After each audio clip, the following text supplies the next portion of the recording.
E aqui estamos de novo, mais um dia aqui de leitura diária. Paz do Senhor Jesus, seja bem-vindo aqui no nosso canal com um propósito anual, lendo a Bíblia inteira 2025. Você já entrou nesse propósito? Já faz parte? Que bom, graças a Deus. Já se inscreveu? Deixou teu like? É importante também você deixar teu comentário e compartilhar. Vamos ajudar aqui a palavra do Senhor chegar em outras vidas. Amém? Feche os teus olhos, vamos iniciar com oração. Senhor, meu Deus, meu Pai que está nos céus, maravilhoso é o teu nome, eu te dou graças por tudo que o Senhor tem feito em nossas vidas, Senhor. Eu te louvo pela vida de cada um que está aqui comigo, que o Espírito Santo seja intérprete da tua palavra para a nossa vida. Em teu nome, Senhor, eu te louvo, te agradeço, amém. E amém.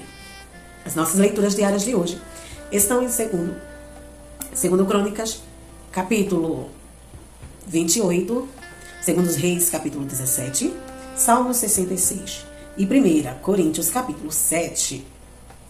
A nossa leitura diária iremos começar por 2 Crônicas, capítulo 28, que diz assim: O reinado de Acais, rei de Judá. Acais tinha 20 anos de idade quando começou a reinar, e reinou 16 anos em Jerusalém. Ao contrário de Davi, seu predecessor, não fez o que o Senhor aprova. Ele andou nos caminhos dos reis de Israel e fez ídolos de metal, a fim de adorar a Baalins. Queimou sacrifícios no vale de Ben-Nom e chegou até queimar seus filhos em sacrifício, imitando os costumes detestáveis das nações que o Senhor havia expulsado de diante dos israelitas. Também ofereceu sacrifício e queimou incenso nos altares idólatras, no alto das colinas e debaixo de toda a árvore frondosa. Por isso o Senhor, o seu Deus, entregou nas mãos dos reis da Síria. Os arameus os derrotaram, fizeram muitos prisioneiros entre o seu povo e os levaram para Damasco. Israel também lhe infligiu grande derrota. Num único dia, Peca, filho de Remalias, matou 120.000 soldados corajosos de Judá, pois Judá havia abandonado o Senhor, o Deus de seus antepassados. Zicre, guerreiro eframita, matou Maassés, filho do rei, Azrical, oficial encarregado do palácio, e Eucana, o braço direito do rei. Os israelitas levaram para Samaria 200.000 prisioneiros dentre os seus parentes, incluindo mulheres, meninos e meninas. Também levaram muitos despojos. Mas um profeta do Senhor, chamado Obed, estava em Samaria e saiu ao encontro do exército. Ele lhes disse: Estão virados contra Judá, o Senhor, o Deus de seus antepassados, entregou-os na mão de vocês. Mas a fúria com que vocês os mataram chegou aos céus. E agora ainda pretendem escravizar homens e mulheres de Judá e de Jerusalém. Vocês também não são culpados de pecados contra o Senhor, o seu Deus? Agora ouçam-me. Mandem de volta seus irmãos que vocês fizeram prisioneiros, pois o fogo da ira do Senhor está sobre vocês. Então Azarias, filho de Joanã, Berequias, filho de Mesilemote, Jeziquias, filho de Salom, e Amasa, filho de Aldilai, que eram alguns dos chefes de Efraim, questionaram o que estavam chegando da guerra, dizendo: Não traga os prisioneiros para cá. Caso contrário, seremos culpados diante do Senhor. Vocês querem aumentar ainda mais o nosso pecado e a nossa culpa? A nossa culpa já é grande, e o fogo da sua ira está sobre Israel. Então os soldados libertaram os prisioneiros e colocaram os despojos na presença dos líderes e de toda a assembleia. Aqueles homens citados nominalmente apanharam os prisioneiros, e com as roupas e as sandálias dos despojos vestiram todos os que estavam nus. Deram-lhes comida, bebida e bálsamo medicinal. Puseram sobre jumentos todos aqueles que estavam fracos. Assim os levaram de volta a seus patrícios residentes em Jericó, a cidade das palmeiras, e voltaram para Samaria. Nessa época, o rei Acaz enviou mensageiros ao rei da Assíria para pedir-lhe ajuda. Os edomitas tinham voltado a atacar Judá, fazendo prisioneiros. E os filisteus atacaram cidades em Cefelá e no sul de Judá. Conquistaram e ocuparam Bet-Semes, Ajalon e Gederote, bem como Socó, Tina e Ginzo, com seus povoados. O Senhor humilhou Judá por causa de Acaz, rei de Israel, por sua conduta desregrada em Judá. Muito infiel o Senhor. Quando chegou Tiglat-Pileser, rei da Síria, causou-lhe problemas em vez de ajudá-lo. Acaz apanhou algumas coisas do templo do Senhor, do palácio real e dos líderes e ofereceu ao rei da Síria, mas isso não adiantou. Mesmo nessa época em que passou por tantas dificuldades, o rei Acaz tornou-se ainda mais infiel ao Senhor. Ele ofereceu sacrifício aos deuses de Damasco, que já o havia derrotado, pois pensava: já que os deuses da Síria os têm ajudado, oferecerei sacrifícios a eles para que me ajudem também. Mas eles foram a causa da sua ruína e da ruína de todo Israel. Acaz juntou os utensílios do templo de Deus e os retirou de lá. Trancou as portas do templo do Senhor e ergueu altares em todas as esquinas de Jerusalém. em todas as cidades de Judá. Construiu altares idólatras para queimar sacrifícios a outros deuses e provocou a ira do Senhor, o Deus dos seus antepassados. Os demais acontecimentos de seu reinado e de todos os atos, do início ao fim, estão escritos nos registros históricos dos reis de Judá e de Israel. A casa descansou com seus antepassados e foi sepultado na cidade de Jerusalém, mas não nos túmulos dos reis de Israel. Seu filho Ezequias foi o seu sucessor. Próxima leitura. Salmo 66. Aclamem a Deus, povos de toda a terra. Cantem louvores ao seu glorioso nome. Louvem-no gloriosamente. Digam a Deus, quão temíveis são os teus feitos. Tão grande é o teu poder, que os teus inimigos rastejam diante de ti. Toda a terra te adora e canta louvores a ti. Canta louvores ao teu nome. Venham e vejam como são impressionantes as suas obras em favor dos homens. Ele transformou o mar em terra seca, e o povo atravessou as águas a pé. E ali nos alegramos nele. Ele governa sempre com o seu poder. Seus olhos vigiam as nações, que os rebeldes não se levantem contra ele. Bendigam o nosso Deus, ó povos. Façam ressoar o som do seu louvor. Foi ele que preservou a nossa vida, impedindo que os nossos pés escorregassem. Pois tu, ó Senhor, nos submeteste à prova, e nos refinaste como a prata. Fizeste-nos cair numa armadilha, e sobre nossas costas puseste fardo. Deixaste que os inimigos cavalgassem sobre a nossa cabeça. Passamos pelo fogo e pela água, mas a um lugar de fartura nos trouxesse. Para o teu templo virei com holocausto, e cumprirei os meus votos para contigo. Votos que os meus lábios fizeram, e a minha boca falou.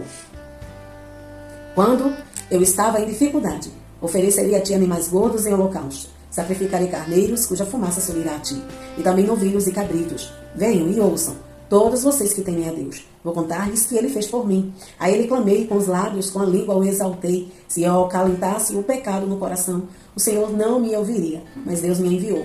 Deu atenção à oração que ele dirigiu. Louvado seja Deus, que não rejeitou a minha oração, nem de mim afastou o seu amor. Segundo os Reis, capítulo 17. O reinado de Oséias e o último rei de Israel. No 12º ano do reinado de Acás, rei de Judá, Oséias, filho de Elá, tornou-se rei de Israel em Samaria e reinou 9 anos. Ele fez o que o Senhor reprova, mas não como reis de Israel que o precederam. Salmaneser, rei da Síria, foi atacar Oséias, que fora seu vassalo, e lhe pagara tributo. Mas o rei da Síria descobriu que Oséias era um traidor, pois havia mandado emissários a So, rei do Egito, e já não pagava mais o tributo, como costumava fazer anualmente. Por isso, Salmanassé mandou lançá-lo na prisão. O rei da Síria invadiu todo o país, marchou contra Samaria e a sitiou por 3 anos. No 9º ano do reinado de Oséias, o rei assírio conquistou Samaria e deportou os israelitas para a Síria. Ele os colocou em Alá, em Gozã, do rio Abor, e nas cidades dos Medos. Israel é castigado com o exílio. Tudo isso aconteceu porque os israelitas haviam pecado contra o Senhor, o Deus que os tirara do Egito, e sob o poder do faraó, rei do Egito. Eles prestaram culto aos outros deuses e seguiram os costumes das nações que o Senhor havia expulsado de diante deles, bem como os costumes que os reis de Israel haviam introduzido. Os israelitas praticaram o mal secretamente contra o Senhor, o seu Deus, em todas as suas cidades, desde as torres de sentinelas até as cidades fortificadas. Eles construíram altares idólatras. Ergueram colunas sagradas e postes sagrados em todo o monte alto e debaixo de toda árvore frondosa. Em todos os altares idólatras queimavam incenso, como faziam as nações que o Senhor havia expulsado de diante deles. Fizeram males que provocavam o Senhor a ira. Prestaram culto a ídolos, embora o Senhor houvesse dito, não façam isso. O Senhor advertiu Israel e Judá por meio de todos os seus profetas e videntes. Desviem-se de seus maus caminhos. Obedeça às minhas ordenanças e aos meus decretos, de acordo com toda a lei que eu ordenei aos seus antepassados, que obedecessem o que lhes entreguei por meio de seus servos, os profetas. Mas eles não quiseram ouvir, foram obstinados como seus antepassados, que não confiaram no Senhor, o seu Deus. Rejeitaram seus decretos, a aliança que ele tinha feito com seus antepassados, e as suas advertências. Seguiram ídolos inúteis, tornando-os eles mesmos inúteis. Imitaram as nações ao seu redor, embora o Senhor lhes tivesse ordenado, não as imitem. Abandonaram todos os mandamentos do Senhor, o seu Deus, e fizeram para si 2 ídolos de metal na forma de bezerros e um poste sagrado de Aserá. Inclinaram-se diante de todos os exércitos celestiais e prestaram culto a Baal, queimaram seus filhos e filhas em sacrifício. Praticaram adivinhação e feitiçaria e venderam-se para fazer o que o Senhor reprova, provocando a ira. Então o Senhor indignou-se muito contra Israel e os expulsou de sua presença. Só a tribo de Judá escapou. Mas nem ela obedeceu os mandamentos do Senhor, o seu Deus. Seguiram os costumes que Israel havia introduzido. Por isso o Senhor rejeitou todo o povo de Israel. Ele o afligiu e o entregou nas mãos dos saqueadores, até expulsá-lo de sua presença. Quando o Senhor separou Israel da dinastia de Davi, os israelitas escolheram como rei Jeroboão, filho de Nebate, que induziu Israel a deixar de seguir o Senhor e o levou a cometer grande pecado. Os israelitas permaneceram em todos os pecados de Jeroboão e não se desviaram deles, até que o Senhor os afastou de sua presença, conforme havia advertido por meio de todos os seus servos e os profetas. Assim o povo de Israel foi retirado de sua terra e levado para o exílio na Assíria, onde ainda permanece. O repovoamento de Samaria. O rei da Síria trouxe gente da Babilônia, de Cuta, de Ava, de Amate e de Sefarvaim, e o estabeleceu nas cidades de Samaria para substituir os israelitas. Eles ocuparam Samaria e habitaram em suas cidades. Quando começaram a viver ali, não adoravam ao Senhor. Por isso ele enviou leões para o meio deles, que mataram alguns dentre o povo. Então informaram o rei da Assíria: os povos que deportaste e fizeste morar nas cidades de Samaria não obedeceram o que o Deus daquela terra exige. Ele enviou leões para os matá-los, pois desconhece as suas exigências. Então o rei da Síria deu essa ordem: façam os sacerdotes de Samaria, que vocês levaram prisioneiros, retornar e viver ali para ensinar as exigências dos deuses da terra. Então um dos sacerdotes exilados de Samaria veio morar em Betel e lhes ensinou a adorar o Senhor. No entanto, cada grupo fez seus próprios deuses nas diversas cidades em que moravam, e os puseram nos altares idólatras que o povo de Samaria havia feito. Os da Babilônia fizeram Sucote e Benote, os de Cuta fizeram Nergal, e os de Amate fizeram acima. Os aveus fizeram Nibás, Tartaque, os Sefavitas queimavam seus filhos em sacrifício, e Adrameleque e Anameleque, deuses de Sefarvaim. Eles adoraram o Senhor, mas também nomeavam qualquer pessoa para lhe servir como sacerdote nos altares idólatras. Adoravam o Senhor, mas também prestavam culto aos seus próprios deuses, conforme os costumes das nações de onde haviam sido trazidos. Até hoje eles continuam em suas antigas práticas. Não adoram o Senhor, nem se comprometem com os decretos, com as ordenanças, com as leis e com os mandamentos que o Senhor deu aos descendentes de Jacó, a quem deu o nome de Israel. Quando o Senhor fez uma aliança com os israelitas, ele lhe ordenou: não adorem outros deuses, não se inclinem diante deles, não lhe prestem culto, nem lhes ofereçam sacrifício.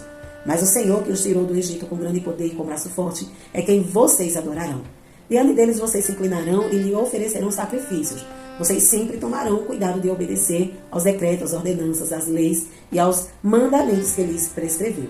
Não adorem outros deuses. Não esqueçam a aliança que fiz com vocês. E não adorem outros deuses. Antes adorem o Senhor, o seu Deus. Ele os livrará das mãos de todos os seus inimigos. Contudo, eles não lhe deram atenção, mas continuaram em suas antigas práticas. Mesmo quando esses povos adoraram o Senhor, também prestavam culto aos seus ídolos. Até hoje, seus filhos e seus netos continuam a fazer o que os seus antepassados faziam. 1 Coríntios capítulo 7. Acerca do casamento. Quanto aos assuntos sobre os quais vocês escreveram, é bom que o homem não toque em mulher. Mas por causa da imoralidade, cada um deve ter sua própria esposa e cada mulher seu próprio marido. O marido deve cumprir os seus deveres conjugais para com sua mulher, e da mesma forma, a mulher para com seu marido. A mulher não tem autoridade sobre o seu próprio corpo, mas sim o marido. Da mesma forma, o marido não tem autoridade sobre o seu próprio corpo, mas sim a mulher.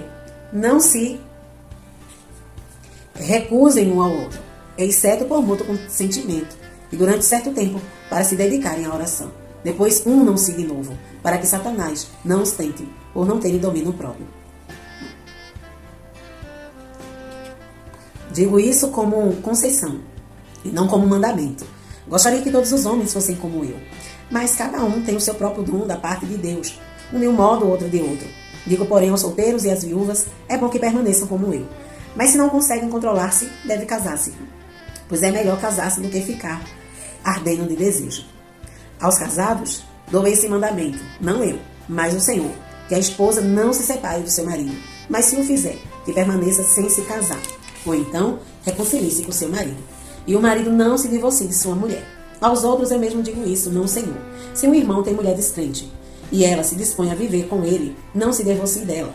E se uma mulher tem marido descrente e ele se dispõe a viver com ela, não se divorcie dele. Pois o marido descrente é santificado por meio da mulher, e a mulher descrente é santificada por meio do marido. Se assim não fosse, seus filhos seriam impuros, mas agora são santos.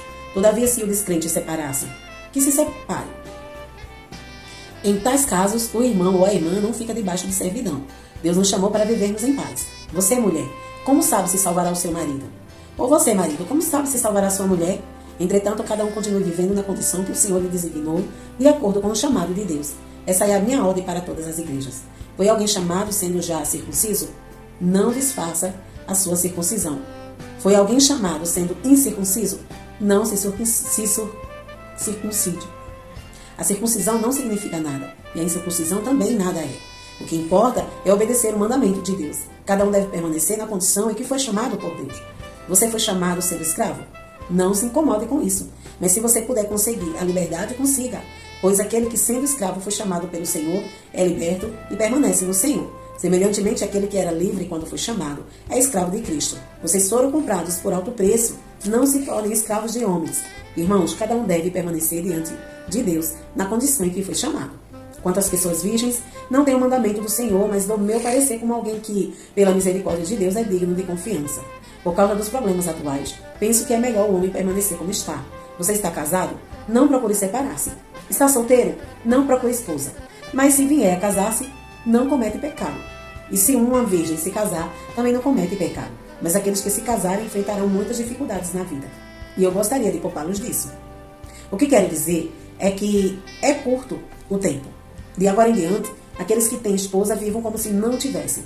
Aqueles que choram como se não chorassem. Os que estão felizes como se não estivessem. Os que compram algo como se nada possuíssem. Os que usam as coisas do mundo como se não as usassem. Porque a forma presente desse mundo está passando.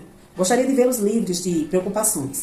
O homem que não é casado preocupa-se com as coisas do Senhor, em como agradar o Senhor. Mas o homem casado preocupa-se com as coisas do mundo, em como agradar a sua esposa. E está dividido. Tanto a mulher não casada como a virgem preocupa-se com as coisas do Senhor, para serem santas no corpo e no espírito. Mas a casada preocupa-se com as coisas desse mundo, em como agradar o seu marido. Eu estou dizendo isso para o próprio bem de vocês, não para lhe impor restrições, mas para que vocês possam viver de maneira correta, em plena consagração ao Senhor. Se alguém acha que está agindo de forma indevida diante da virgem de quem está noivo, que ela está passando da idade, achando que deve se casar, faça como achar melhor. Com isso não peca. Casem-se. Contudo, o homem que decidiu firmemente em seu coração que não se sente obrigado, mas tem controle sobre sua própria vontade e decidiu não se casar com a virgem, este também faz bem. Assim, aquele que se casa com a virgem faz bem, mas aquele que não se casa faz melhor. A mulher está ligada a seu marido enquanto ela viver. Mas se o seu marido morrer, ela está livre para se casar com quem quiser, contanto que ele pertença ao Senhor.